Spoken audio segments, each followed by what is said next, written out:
حضرت سفیان ثوری رحمت الله علیه له خپلو بعضو مشایخو څخه په یو روایت کې فرمایي چې رسول الله صلی الله علیه وسلم څخه 4 پوښتنې وسوې. لومړی پوښتنه صحابه کرامو دا وکړه: اینا اعلم، په موږ کې ښه عالم څوک ده؟ رسول الله صلی الله علیه وسلم ورته وفرمایل: اخشاکم لله تعالی، ډېر ویرېدونکی د تاسې له الله تعالی څخه. څوک چې له الله تعالی څخه زیات ویریږي هغه عالم ده په تاسې کې.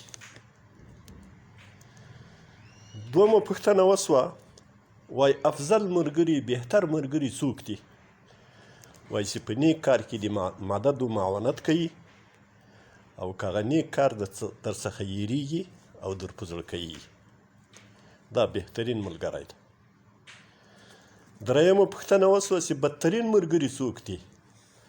وای په عکس د دې پورتني مضمون باندې چې په نیک کار کې د تا مددګار نه وي او که هغه نیک کار در څخه ویریږي تا ته در په زړه کوونکی نه وي، تا ته یې در په زړه کوي نه. څلورمه پوښتنه ډېره مهمه، صحابه کرامو پوښتنه وکړه: ای الناس شر، په انسانانو کې بدترین انسان څوک ده؟ رسول الله صلی الله علیه وسلم ورته وفرمایل چې اللهم اغفر للعلماء، یا الله علماو ته مغفرت وکړه.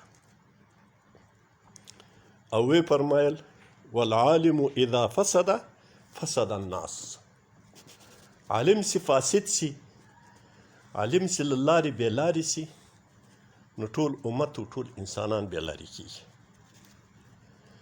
نو ورونو، علم یوازې جغه و جبه و چپانه او حلیه نه ده. علم خشیت الله ده. لا إله إلا الله، لا إله